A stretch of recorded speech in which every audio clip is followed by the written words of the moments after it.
पुढची बातमी धुळ्यातून आहे। धुळ्यामध्ये हमाल मापाडी कामगारांनी गेल्या 5 दिवसांपासून संप पुकारलाय। मजुरी वाढवून देण्यासह विविध मागण्यांसाठी हा संप पुकारण्यात आला आहे।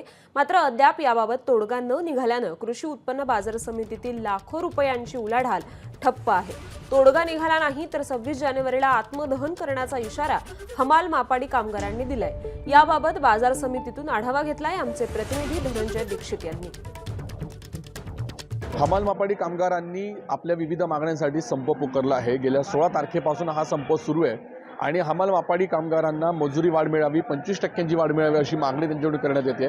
मात्र असं असलं तरी दुसरीकडे मात्र या हमाल मापाड्यांच्या कामगारांच्या संपाचा परिणाम हा धुळे कृषी उत्पन्न बाजार समितीत होत असल्याचं पाहायला मिळतंय। आता आपण बाजार समितीत आहोत। आज मंगळवारचा दिवस आहे आणि आजच्या दिवशी या ठिकाणी व्यापारी मोठ्यावरती आपला माल घेऊन येत असतात। मात्र या ठिकाणी हमाल मापाडी कामगारच या ठिकाणी नसल्याने व्यापाऱ्यांचा जो माल आहे तो या ठिकाणी पडून आहे। सध्या खरीप हंगामाचा माल जो आहे तो बाजार समितीत येत असताना दुसरीकडे मात्र या हमाल मापाड्यांनी पुकारलेल्या संपामुळे लाखो रुपयांची होणारी उलाढाल जी आहे ती दर मंगळवारी होत असते ती आज ठप्प झाल्याचं पाहायला मिळत आहे आणि जिल्ह्यातील 4ही बाजार समित्यांमध्ये हेच चित्र आपल्याला पाहायला मिळत आहे।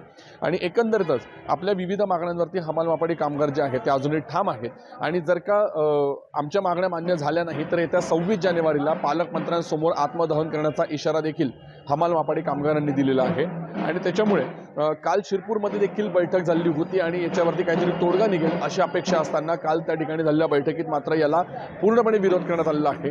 हमाल मापाड्यांच्या या मजुरी वाढीला व्यापारी असतील, शेतकरी असतील यांच्याकडून मोठ्यावरती विरोध करण्यात येतो आहे। त्याच्यामुळे अजूनही कुठलाही तोडगा न निघाल्याने हा संप अजूनही कायम सुरू आहे। धनंजय दीक्षित, एबीपी माझा, धुळे। एबीपी माझा, उघडा डोळे बघा नीट।